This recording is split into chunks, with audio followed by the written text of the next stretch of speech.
Fallout is a franchise that has been around for many, many years now. In fact, the first Fallout game was released all the way back in 1997.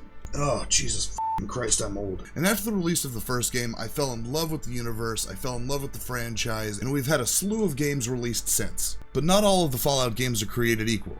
Hell, most of the Fallout games weren't even created by the same development company. And so today I felt like doing something a little different, and we're gonna do a Fallout tier list. Now I want to be absolutely clear that this is my personal taste and not based off of sales or public interest. This is just how I enjoy the games. It's all just based off of my personal enjoyment of these titles. So at the top here, we have Special, because it's special. I don't think I need to explain the joke. Next on the list is Atomic in green, and then below that is A Healthy Glow. And at the bottom of the tier list, we have It Just Works. All of this just works. It's not, I'm not kidding. And at the very bottom, it's just brahmin dung. And also for this tier list, I want to make sure that I at least have one of these games in each of the categories. And I won't be talking about separate DLC, I'll just be talking about the main base games. And also, unlike some of the tier lists I've seen, I'm also not going to include any of the games that were canceled. We got some footage of some of them, but I really don't think that they belong in a tier list about games that you like. So if you came looking for an opinion on some of the canceled games, tough shit, you're out of luck.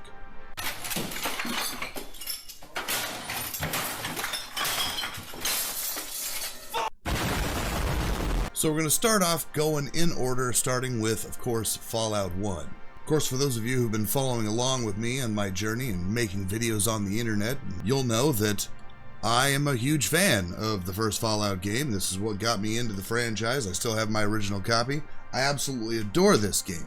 Now, I know the public consensus on this game is that it's rough. And I'll admit, the game's not easy. A lot of the younger audiences find these older games a little difficult. There's a lot of stuff going on. Me personally, I loved Fallout 1, and because this is the very first game in the franchise and is what got me hooked on it, there is so much nostalgia that I have wrapped up in this game, so I have to put it right here. It's special. It's special to me. You don't like it? Tough shit. Somebody asked for your opinion. Next up, we have Fallout 2. Fallout 2 was released only a year later under some very significant crunch time by the studio. And while Fallout 2 has very similar graphics and gameplay to Fallout 1, and I felt the story was really good too, I have to put Fallout 2 in just Atomic. It's not special, mainly because of that god-awful intro tutorial that apparently the devs were like shoehorned into introducing into the game, and it suffers from severe balancing issues when it comes to certain builds. Some builds can just plow through that intro tutorial no problem. Other characters, however, get their asses absolutely handed to them. So while I would love to be able to put Fallout 2 in the special category, I believe it falls under Atomic. It's a good game. Of course, it's got some bugs, and like the first Fallout, you need to kind of patch things up to make it function properly, but I don't think that would be any reason to put it further down the list. Next up, we have Fallout Tactics Brotherhood of Steel. Was released in 2001. I know a lot of people didn't like the departure of the open world RPG experience and instead chose to go the route of a more linear story and a larger focus on squad-based tactics, similar to games like the Commando series that was kind of popular at the time. But I feel the overall gameplay was really fun. I enjoyed the Commandos games, and I also enjoyed games like Jagged Alliance, so I think Fallout Tactics belongs in A Healthy Glow. It's not going to be for everybody. It was definitely a large departure from what we were used to from the franchise at the time, but it was still an overall fun experience, so Healthy Glow. While we're on the topic of speaking about games that highly diverted from the normal franchise that it was Fallout, we have this pile of shit. Brotherhood of Steel. It got a release on consoles only back in 2004, I believe. And there's not much I can say about this, to be honest. I personally don't know anybody that enjoyed this game. I never even purchased this game for myself. I saw it long ago on the shelf at a video and video game rental place, and I thought, you know what, hey, I'll rent it, I'll check it out. It's Fallout, cool, I love Fallout. I played it for about 45 minutes and brahmin dung.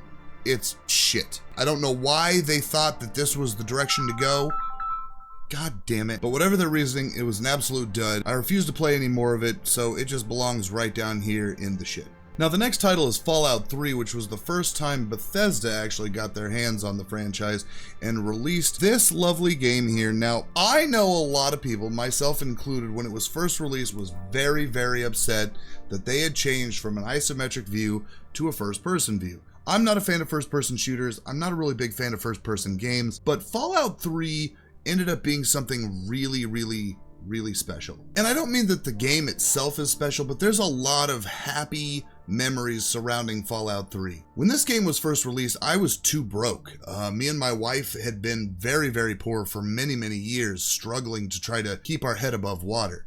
But I really, really wanted to play Fallout 3, and my wife knew it, and one of my best friends growing up knew that I would kill a motherfucker to be able to play Fallout 3. So my wife had been squirreling away a little bit of money now and then. In order to go half and half with my best friend, they bought me an Xbox 360 that was the arcade version, but hey, beggars can't be choosers, and a copy of Fallout 3. And that memory alone makes me want to put it pretty high up on the list. But there was something else special about this game is we didn't have television, we didn't have Netflix, we didn't have any of that stuff. It was just watch movies on DVD or play video games. And that's pretty much all me and my wife had to do together. So 2 years into our marriage, me and my wife are sitting on the couch, having fun. I'm playing Fallout 3, and she's like keeping an eye out for like enemies and other stuff because I'm blind as a bat. I can never see enemies coming from a mile away, even when they're showing up on the compass. But she joined me on the couch for that adventure. Eventually, I got the Brady Games strategy guide thing for it, and she flipped through it, and we 100% of that game together. It was an absolute blast. I absolutely adore this game, even though at first my old-timey old man brain was like, no, it's gonna be crap. Bethesda got a hold of it, they've changed it, it's not the same Fallout. I loved it.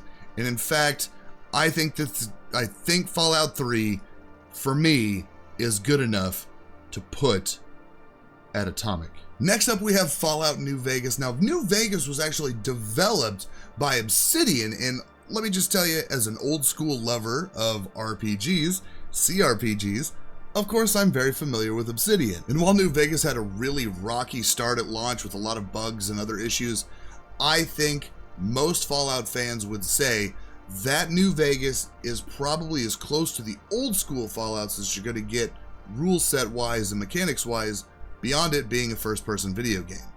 And not to mention that hideous orange filter that seemed to like cover everything in the New Vegas wasteland. So regardless of the few negatives that New Vegas did have, I still believe that New Vegas is special. So now in 2015, we got 2 Fallout games, one of the games being in the main franchise, and that would be Fallout 4, followed by Fallout Shelter. Now Fallout 4 came to mostly positive reviews, but me personally, I feel that Fallout 4 pushed more towards a first-person shooter with light RPG mechanics and didn't quite deliver on the aspects that I would personally be looking for in a Fallout experience, which in my opinion continues to show the course that Bethesda is taking a lot of their main game franchises and just flushing them down the toilet, changing what a lot of people used to love about the franchise in order to chase more mainstream popularity. And while I have a lot of friends who actually adore Fallout 4, and some people, it was their first experience with the game. But unfortunately for those people, I am going to put this in, it just works. Right, Todd? It just works! And of course, that same year, we saw Fallout Shelter, which was more of a mobile-esque game, but was released nearly on every single platform. And while it's a huge detour from the usual Fallout franchise, I actually kind of enjoyed Fallout Shelter. I installed Fallout Shelter on my Switch. I played it quite a bit. I wasn't a real big fan of the time-related mechanics because that's what you kind of get with a mobile game such as Fallout Shelter. But in all honesty, I think it was fun. I had a good time with it. I go back and play it every now and then. which is something that I don't do with, say, Fallout 4, which I played most of the way through and totally lost interest. But I keep going back to Fallout Shelter on occasion and having a good time just to burn through a few hours of like staring at a screen and shutting my brain off. So I'm gonna put Fallout Shelter, I'm gonna actually put it below Fallout Tactics, just because I don't think like it was as good and as engaging, but it was still a fun game. And of course, we are going to close out with the most recent release of a Fallout game. And being that it is 2024, we have still not heard anything about Fallout 5. And in all honesty, I, at this point, am kind of done with Bethesda games. You could probably guess by some of my other videos and this video that I'm not a fan of where Bethesda has been taking their franchises, so I'm pretty sure Fallout 5 will be a continuation of that downward spiral of the loss of things that I've been, very passionate about the Fallout franchise, and that is no different than Fallout 76. Now, when it was first announced, I was kind of excited. I was thinking at first, hey, this could be really interesting, but the more we learned about Fallout 76, the less interested that I was in it. In fact, this is the only game on this list that I didn't even bother playing. I have had friends play it, I have watched streamers play it, and I can tell you right where it belongs, right just above Brotherhood of Steel in Brahmin dung. Now I know this game has since had improvements and people say the game is better. I don't care. Bethesda shit the bed. Todd Howard continues to throw bullshit at its fans, trying to see if anything will stick just to make an extra buck. So at the end of the day, Fallout 76 can sit here in the shit. Thank you so much for checking out the video today, everybody. I really, really appreciate it. And I would love to hear your opinions about where I place these games in the comments. Tell me what you agree with, what you disagree with. I'd love to have an honest to goodness adult conversation about it. If there's something that you like that I didn't, I would love to hear why. I'd love to hear your opinion. Maybe swing by the Twitch channel sometime. Every once in a while, I'll be streaming Fallout 1 or Fallout 2 for shits and giggles, because every once in a while, I like to go back and experience just a little bit of pain. Ow, you're hurting me. And again, everyone, thank you so much for checking out the video. If you enjoyed it, feel free to hit the like and subscribe button. Stay weird, stay awesome, and I'll see you in the next video.